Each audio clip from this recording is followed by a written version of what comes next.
الحمد لله رب العالمين حمدا كثيرا طيبا مباركا فيه كما يحب ربنا ويرضى ونصلي ونسلم على نبينا محمد وعلى آله وصحبه ومن تبعهم بإحسان إلى يوم الدين. أما بعد، لقد قال الله تعالى في كتابه الكريم: يا أيها الذين آمنوا اتقوا الله حق تقاته ولا تموتن إلا وأنتم مسلمون. وقال أيضا: يا أيها الناس اتقوا ربكم الذي خلقكم من نفس واحدة وخلق منها زوجها وبث منهما رجالا كثيرا ونساء واتقوا الله الذي تساءلون به والأرحام إن الله كان عليكم رقيبا.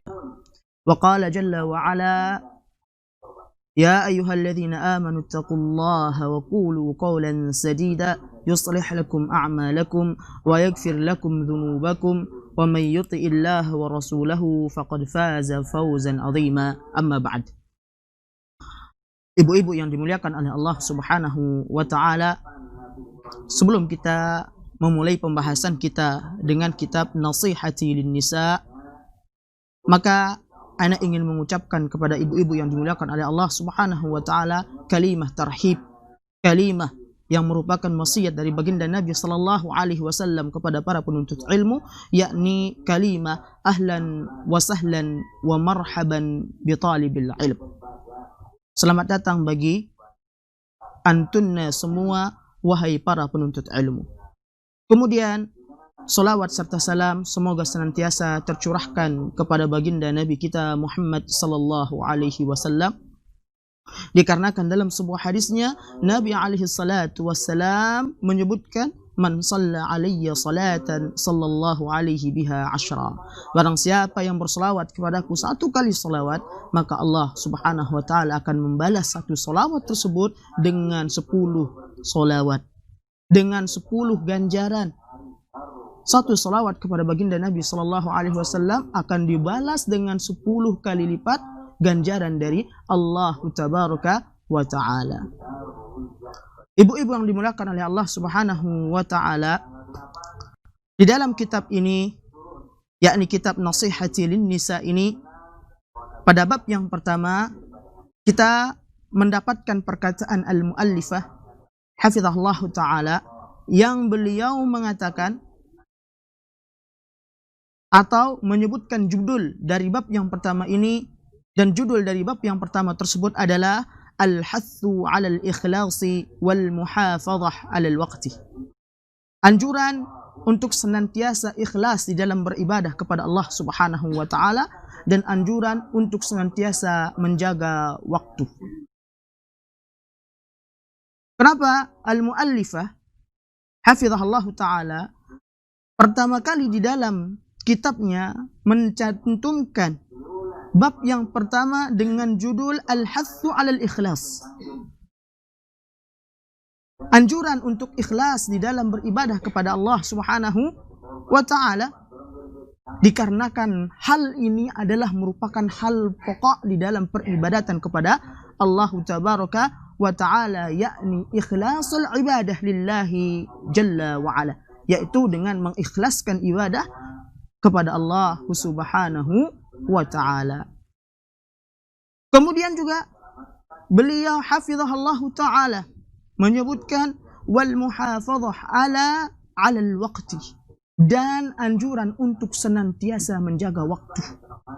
Menunjukkan pentingnya dua perkara ini, sehingga beliau hafizahullah ta'ala mencantumkan dalam bab yang pertama dari kitabnya, yaitu bab yang berkaitan tentang ikhlas dan berkaitan tentang anjuran untuk menjaga waktu. Terkait tentang waktu ini, ibu-ibu yang dimuliakan oleh Allah Subhanahu wa Ta'ala, sejatinya kita hidup di dunia ini tidak luput daripada waktu. Dan waktu tersebut terbagi menjadi 3. Waktu yang telah lampau bukan lagi bisa kita miliki. Waktu yang telah berlalu tidak bisa lagi kita miliki. Waktu yang sekarang inilah waktu yang kita berada pada waktu-waktu tersebut untuk apa? Untuk mengejar cita-cita tertinggi seorang mukmin, yakni masuk surganya Allah Subhanahu wa taala. Adapun waktu yang ketiga, yakni waktu akan datang, belum tentu merupakan waktu yang bisa kita miliki. Dikarenakan kita tidak tahu kapan ajal ini datang. Mungkin 1 jam akan datang ajal ini menghampiri kita, maka kita tidak memiliki waktu untuk 1 jam yang akan datang. Oleh karenanya waktu yang kita miliki sekarang ini hanyalah waktu yang dimana kita sekarang ini berada. Sehingga ibu-ibu yang dimuliakan oleh Allah Subhanahu wa taala, al-muallifah ini beliau mencantumkan dalam bab yang pertama tersebut, bab yang mengatakan al-hathu 'ala al-ikhlasi wal muhafadhati 'ala al-waqti. Anjuran untuk senantiasa ikhlas kepada Allah Azza wa Jalla di dalam beribadah, dan anjuran untuk senantiasa menjaga waktu. Kemudian beliau hafizahullah ta'ala di dalam kitab ini mencantumkan salah satu hadis dari Nabi sallallahu alaihi wasallam. Hadis yang masyhur, yang sering kita dengar hadis ini. Apa hadis tersebut? Hadis tersebut adalah hadis yang berkaitan tentang niat. Sebagaimana yang diriwayatkan oleh sahabat yang mulia Umar bin Al-Khattab radhiyallahu taala anhu. Beliau mengatakan anna Rasulullah sallallahu alaihi wasallam qala, bahwasanya Rasulullah sallallahu alaihi wasallam bersabda, al-a'malu bin niyyah. Amal-amal tersebut tergantung niatnya. Walikulli imri'in ma nawa. Dan seseorang akan mendapatkan atas apa yang ia niatkan. Faman kanat hijratuhu ila Allah wa rasulih, fa hijratuhu ila Allah wa rasulih. Barang siapa yang hijrahnya untuk Allah, yang ia hijrah ikhlas lillahi ta'ala, untuk mengharapkan pahala dari Allah Subhanahu wa ta'ala, dan mengikuti tuntunan anjuran daripada baginda Nabi sallallahu alaihi wasallam, maka fahijratuhu ilallahi wa rasulihi. Maka inilah orang yang hijrahnya berlandaskan atas dasar ikhlas karena Allah Subhanahu wa taala, dan mengikuti contoh, mengikuti anjuran dari Nabi sallallahu alaihi wasallam. Kemudian Rasulullah sallallahu alaihi wasallam melanjutkan sabdanya dengan menyebutkan, wa man kanat hijratuhu lid-dunya yusibuha aw imra'atin yatazawwajuha fa hijratuhu ila ma hajara ilaihi. Dan barang siapa yang hijrahnya ini untuk mengejar dunia, aw imra'atin yatazawwajuha, atau niat hijrahnya untuk menikahi wanita idamannya, fahijratuhu ila ma hajara ilaihi, maka hijrahnya tersebut atas apa yang ia niatkan, itulah yang akan ia dapatkan. Hadis ini dikeluarkan oleh Al-Imam Al-Bukhari rahimahullahu ta'ala. Ibu-ibu yang dimuliakan oleh Allah Subhanahu wa ta'ala, dalam hadis yang pertama kali yang dicantumkan oleh Ummu Abdillah, sang penulis kitab Nasihati lin Nisa ini, maka kita dapatkan hal yang sangat berharga. Yang pertama adalah berkaitan tentang al-a'malu bin niyyat. Amal-amal tersebut tergantung niatnya. Ketika ada dua orang yang mengerjakan suatu ibadah, yang satu, yang A, niat ibadahnya adalah karena Allah Subhanahu wa ta'ala. Yang kedua, niat ibadahnya adalah untuk mendapatkan pujian manusia atau untuk mengejar dunia. Maka yang A akan mendapatkan pahala ganjaran dari Allah Subhanahu wa ta'ala plus dengan dunianya. Adapun si B belum tentu mendapatkan ganjaran dari Allah Subhanahu wa ta'ala, namun mendapatkan apa? Dunia yang ia kejar-kejar. Oleh karena di dalam salah satu hadis kudusi, Allah tabaraka wa ta'ala berfirman, ya ibadi tafarraq li ibadati amla sadraka jina. wahai hamba-hambaku, wahai hamba-hambaku, luaskanlah waktumu untuk beribadah kepadaku. Amla sadraka gina, maka niscaya akan kupenuhi dadamu dengan apa? Akan kupenuhi dadamu dengan kekayaan. Qanaah. Apa takkan qanaah? Qanaah adalah terus merasa cukup atas apa yang Allah Subhanahu wa taala berikan. Dia tidak memandang, oh si fulan kaya, si fulanah kaya, sementara saya pas-pasan hidup saya. Ketika orang ini telah diberikan kecukupan di dalam hatinya, meskipun ia tidak kaya sebagaimana kayanya si fulan, dia akan tetap merasakan dirinya, saya adalah orang yang telah diberikan kekayaan oleh Allah Subhanahu wa taala, dan kekayaan ini harus saya jaga dengan semaksimal mungkin, dan saya gunakan untuk ketaatan dan ketakwaan kepada Allah Subhanahu wa taala. Kemudian ibu-ibu yang dimuliakan oleh Allah Subhanahu wa taala, di dalam hadis ini kita mendapatkan kalimat yang mengatakan an-niyah. Kalimat yang mengatakan apa? An-niyah. Apa itu niat? Apa itu niat?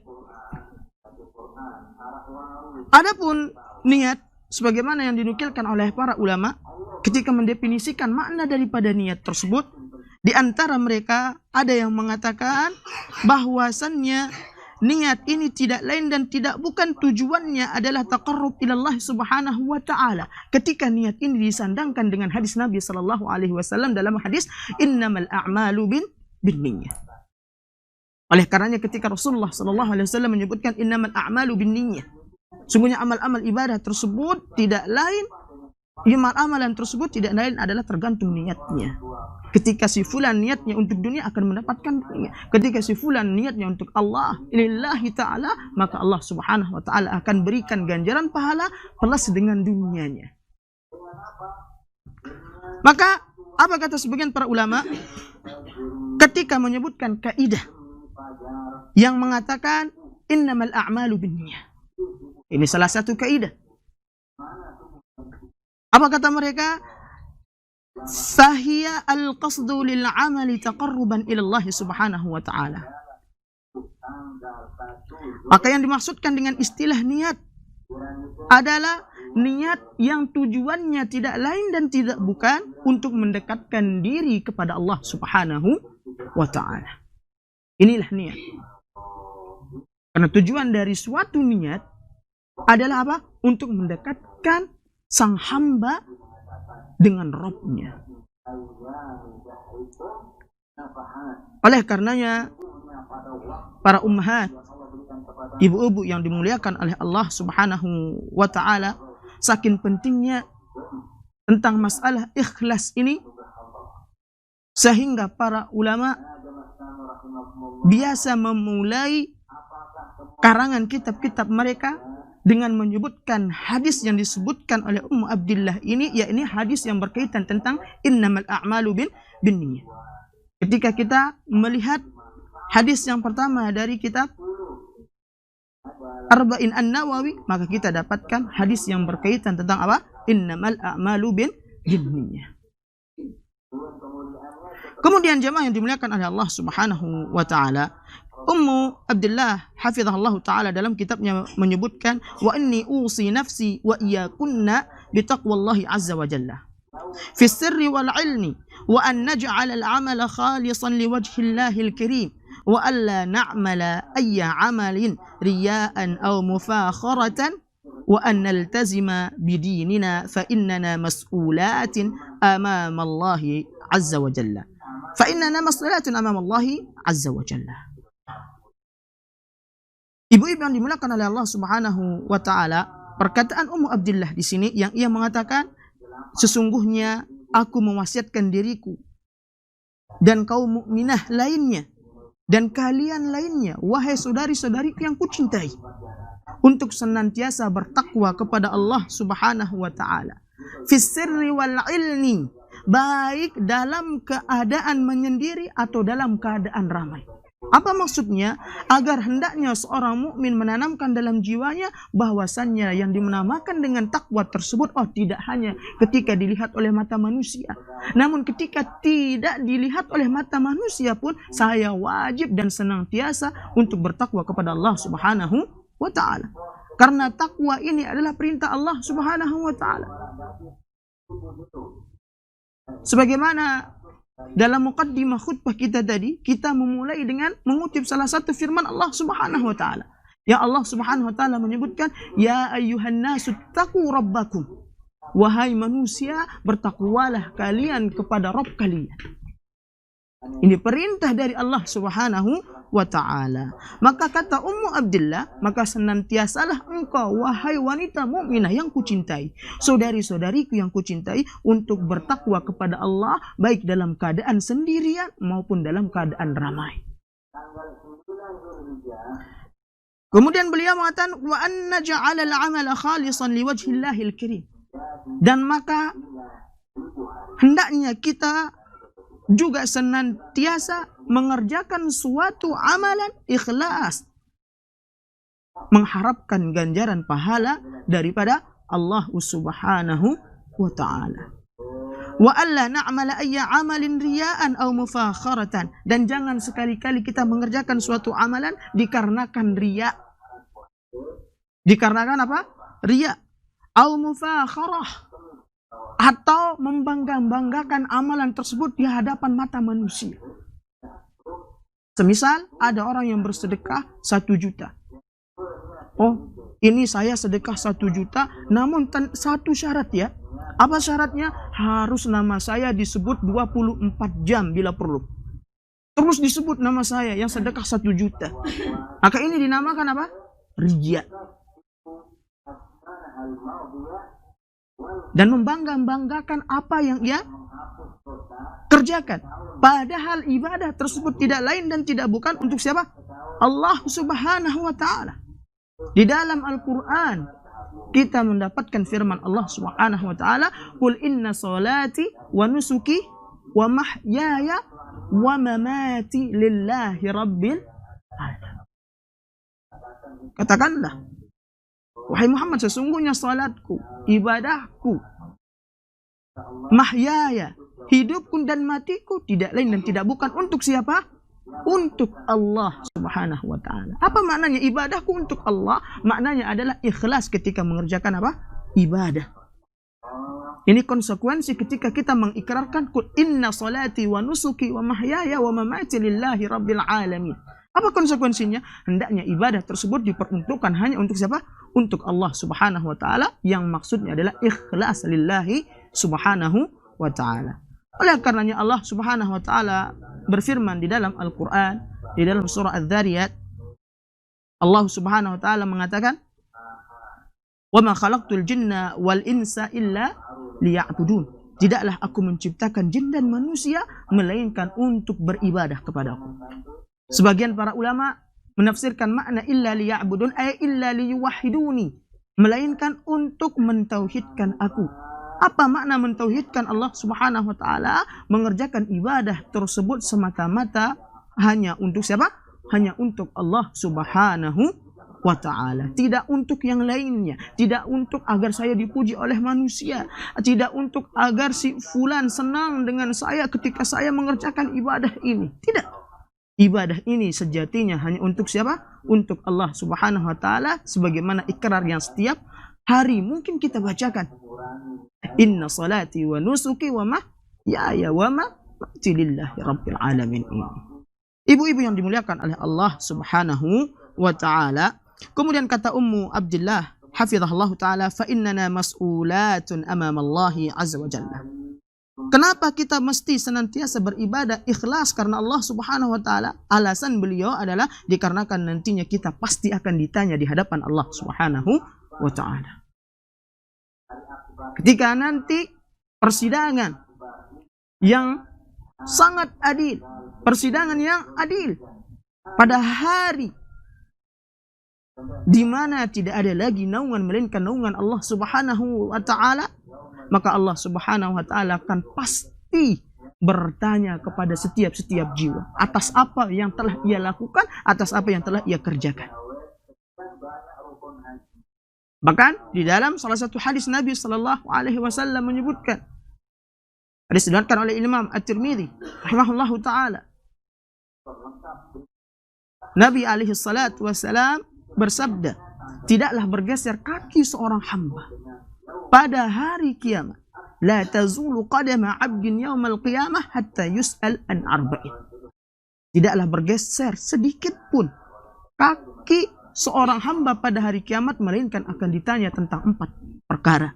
Yang pertama di antara 4 perkara tersebut, Rasul sallallahu alaihi wasallam menyebutkan adalah yang akan dan pasti ditanya tentang waktunya.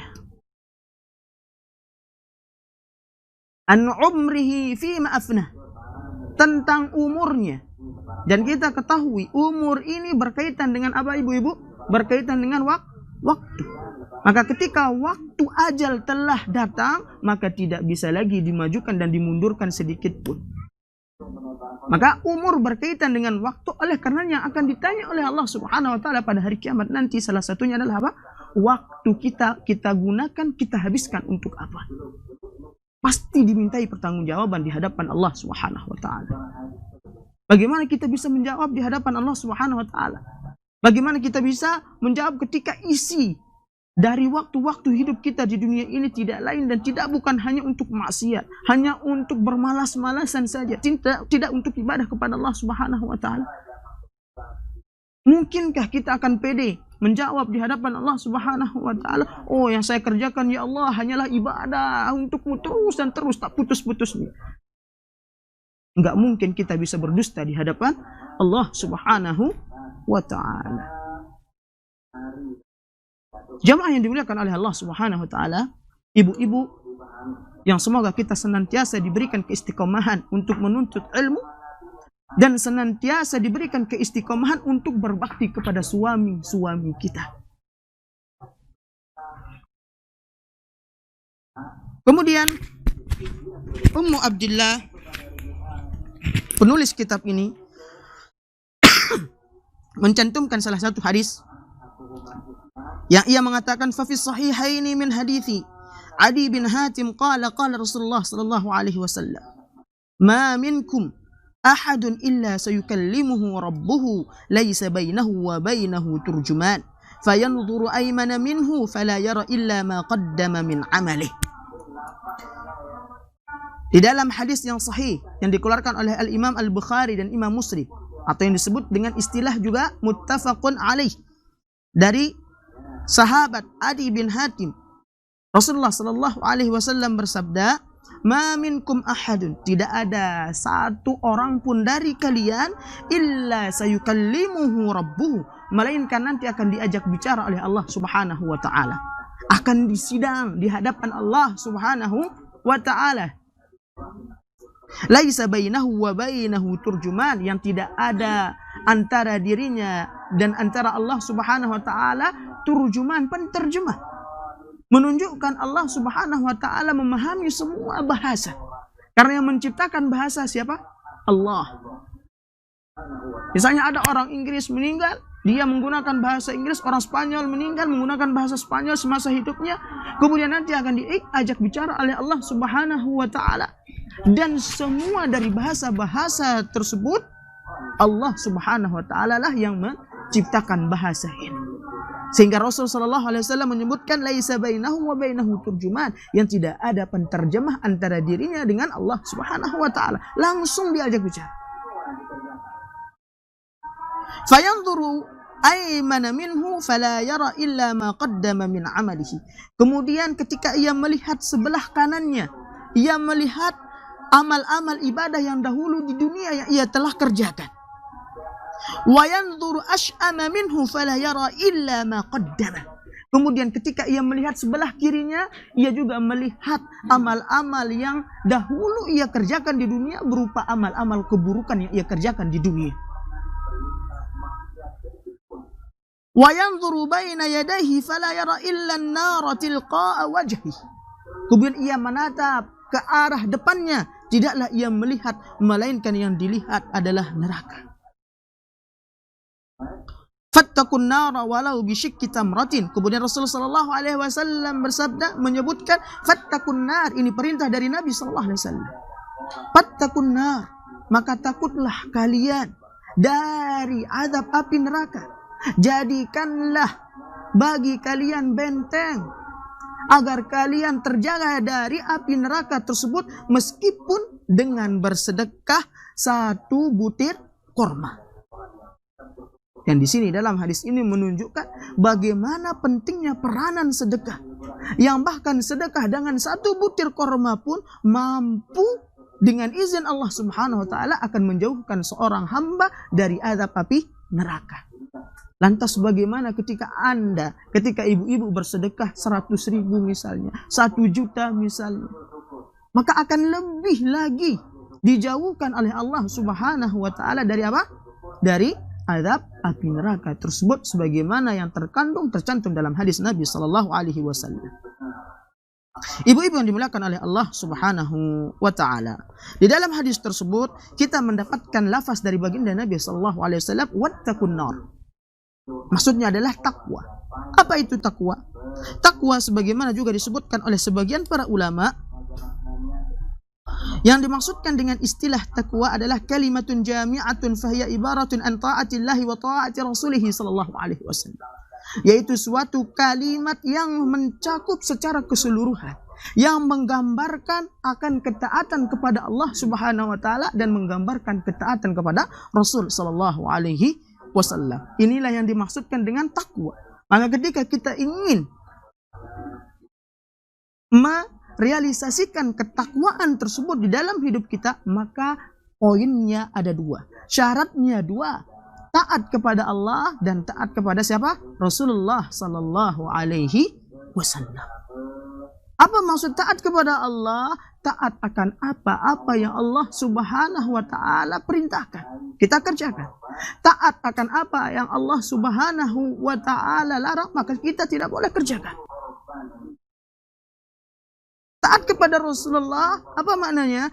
Taat akan apa yang Rasul sallallahu alaihi wasallam larang di dalam hadis-hadis beliau, maka kita tinggalkan. Kita taati larangan Nabi. Kita taati anjuran dari Nabi.